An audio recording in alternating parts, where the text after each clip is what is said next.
Pessoal, bem? Bom dia. Então, vou começar aqui, tá? Mais uma aula falando das expressões algébricas, tá? O seu uso e também a sua construção, como vocês podem estar construindo expressões algébricas para representar situações, né? Situações do cotidiano, problemas, enfim, né? Uma ferramenta muito útil.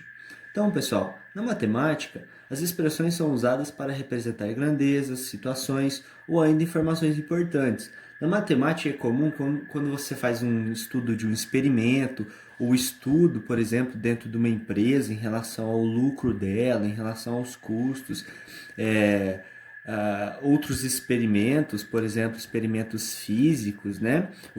É comum você buscar construir expressões que possam representar alguma coisa, né? E a partir dessas expressões você retirar informações importantes que são relevantes. Então, pessoal, para entender melhor esse uso e construção de expressões, lembrando que na última aula eu já falei sobre expressões algébricas, né, a definição delas, vamos considerar a situação. Uma empresa fabricante de calçados está estudando o lucro líquido a partir do número de pares vendidos. O que é o lucro líquido? É o que ela ganha com a venda, com a produção e venda desses pares de calçados. Então, o lucro líquido, a gente fala que é a última linha do resultado de uma empresa, né? O que sobra depois que ela paga todos os custos, as despesas, os impostos. Depois disso tudo é o que a gente considera como lucro líquido, tá? Então, o seu gestor descobriu que o lucro líquido é dado por essa expressão, 3x ao quadrado. Olha só, ele descobriu que essa expressão representa o lucro, onde x representa o número de pares vendidos. Então, toda vez que o cara quer saber qual vai ser o lucro a partir de x unidades vendidas, ele usa essa expressão. Qual será o lucro se forem vendidos 35 pares de um determinado período? Então, olha só, pessoal, vou chamar esse lucro de L, tá bom? Esse lucro ele é dado pela expressão 3x ao quadrado. Isso significa que toda vez que eu atribuo um valor para x, eu descubro lucro para aquela quantidade específica de calçados. Por exemplo, que ele falou, quer saber qual vai ser o lucro se eu vender 35 pares? Se x corresponde à quantidade de pares, eu estou considerando x valendo 35. Sendo assim, o lucro vai ser 3 vezes, o x não vale 35, então onde tem x eu troco por 35. Certo? Agora resolvo essa expressão numérica. Antes de realizar essa multiplicação, eu tenho que calcular a potência. O que é 35 elevado a 2? É 35 vezes 35, não é 35 vezes 2. Lembra, pessoal? A potência, ela te fala quantas vezes você vai multiplicar a base por ela mesma. A base é 35, o expoente é 2. Significa que você vai pegar o 35 e multiplicar por 35. Vamos fazer essa operação. 5 vezes 5, 25, sobe 2. 5 vezes 3, 15, mais 2, 17. Coloca um mais ou um zero, né? 3 vezes 5, 15. Põe o 5, sobe 1. 3 vezes 3, 9, mais 1, 10.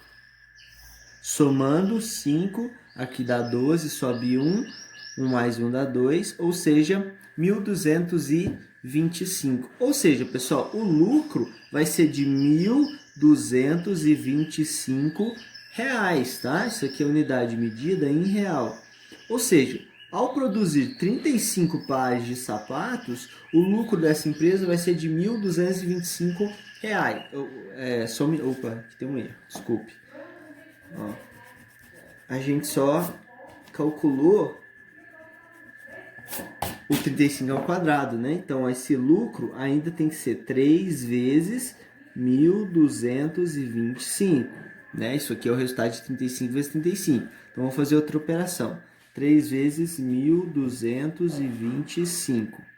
3 vezes 5, 15, sobe 1. 3 vezes 2, 6, mais 1, 7. 3 vezes 2, 6. 3 vezes 1, 3. Então, ó, o lucro real vai ser de 3.675, tá? Perdão, a gente esqueceu de multiplicar, sempre recorrer à expressão real. Então, pessoal, ao produzir 35 pares, a empresa lucra 3.675. Então, Olha só a importância dessa expressão. A partir dela, independente da quantidade de pares que eu determinar, eu consigo associar automaticamente ao lucro para aquela quantidade. Tá vendo? Então, isso aqui é uma das várias aplicações das expressões. Aqui nós utilizamos uma expressão para representar lucro, mas você pode utilizar uma expressão para representar distância, uma expressão para representar, por exemplo, o tempo, uma expressão para representar a quantidade de um material, né, num certo líquido. Então, pessoal, nossa, tem diversas aplicações. Outra situação comum é aquela em que devemos construir expressões. Aqui ela foi dada, né? O gestor lá já tinha descoberto que o lucro é dado por essa expressão. Mas como que ele chegou nisso? Essa é a questão, né? Então, neste caso, é sempre importante determinar uma variável, que é incógnita, que a gente representa por uma letra, e usar as informações dadas para a construção da expressão. Então, vamos ver isso na prática. Como é que a gente pode construir expressões? Vou virar aqui. Então, olha só. Vamos pegar essa situação simples. João disse à sua mãe: a minha idade é equivalente à sua idade dividida por 3 e subtraído de 10. Então, vamos lá, pessoal. O que o João falou? Vamos colocar duas informações aqui, ó. João e a mãe dele.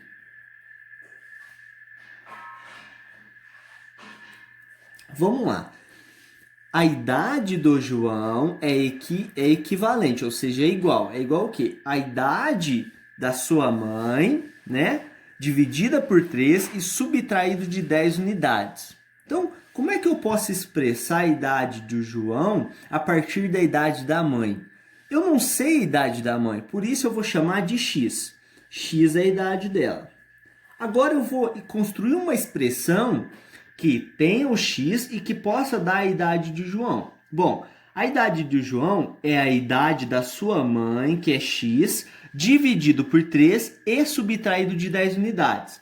Como é que eu pego um x e divido por 3? Como é que eu vou representar isso? Através de uma fração, pessoal.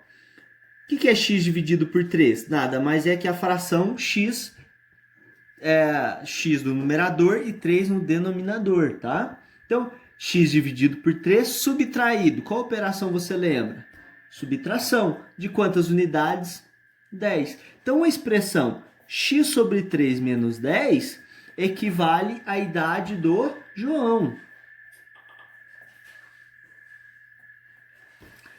Agora, olha só, à medida que eu atribuo um valor para x, eu estou descobrindo automaticamente a idade de João. Por exemplo, vamos supor que a idade da mãe é de 27 anos. Se a idade da mãe é de 27, esse x vale 27. Então, a do João vai ser o quê? Se x vale 27, eu vou fazer 27 dividido por 3 menos 10. Só que 27 dividido por 3 dá... vai dar um valor negativo. Tem que pegar um múltiplo maior. Vou pegar 35. Vamos pegar 90, mais fácil 90, tá? Senão vai dar uma idade muito pequena. Então vamos supor que a mãe tem 90 anos. Bom, vamos descobrir a idade do filho. 90 dividido por 3 menos 10. 90 dividido por 3 dá 30. 30 menos 10 dá 20.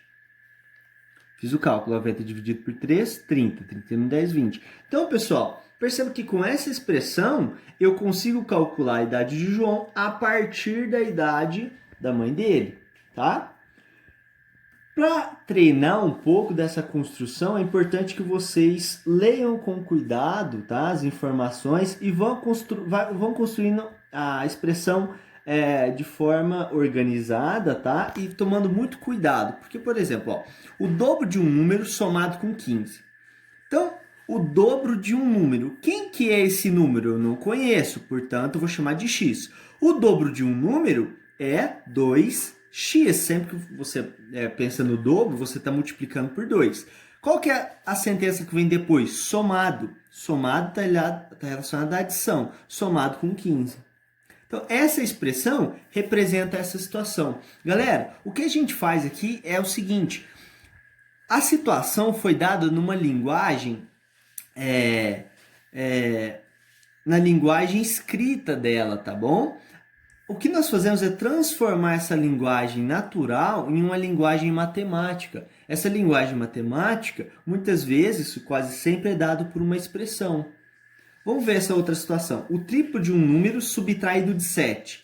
Se o dobro é 2 vezes, o triplo é 3 vezes. O triplo desse número que eu não conheço, vou chamar de x. O triplo dele é 3x. Subtraído, subtração, de quantas unidades? 7. Isso aqui é a linguagem verbal, essa daqui é a linguagem matemática, tá bom? Linguagem verbal, linguagem matemática. A metade de um número somado com seu triplo. A metade de um número eu não conheço, então eu vou chamar de x. A metade dele é x dividido por 2. Qual sentença que veio depois? Somado. Somado com quem? Com seu triplo. Esse seu retorna aqui no x, o dobro de um número somado com o seu triplo, mais o triplo de um número, 3x. Um terço de um número acrescido de 25. Um terço equivale, esse número eu não conheço, eu sei que é x. Um terço dele equivale a x dividido por 3. Um terço de um número é dado por essa fração. Acrescido, somado de quanto? 25. Agora, olha como é que aqui muda um pouco. Olha só. Por isso que eu falo, leia com atenção que não tem como errar. A metade do resultado. Então, a metade do resultado equivale a esse resultado dividido por 2. Mas quem que é esse resultado? De um número somado com 50. Então, eu preciso saber quem é o resultado de um número somado com 50. Bom, um número que eu não conheço é x. O que é um número somado com 50? É x mais 50. Agora, olha só. A metade do resultado. Se esse é o resultado, a metade dele eu tenho que dividir por 2. Tá vendo como os termos aqui nessa sentença, nessa oração, ele deve ser acompanhado com cuidado. A metade do resultado. Peraí. Quem que é esse resultado para eu calcular a metade? Esse resultado é dado por um número somado com 50. Por isso que eu fiz x mais 50 e o resultado dividido por 2. Eu não poderia fazer x dividido por 2 mais 50. Estaria completamente errado. Certo, pessoal? Isso aí mostrar algumas noções, tá? De construção de expressões a partir de sentenças verbais igual essa, tá? E isso daqui, pessoal, é muito importante. Depois a gente vai trabalhar com a sua chamada equação, em que muitas vezes a gente vai precisar montar equações a partir desses conceitos aqui, certo? Então, qualquer dúvida, me pergunta, tá? No privado, vai lá no WhatsApp. Estou à disposição de todos e isso vai ajudar vocês a realizar também as atividades do PET semana 3. Um abraço.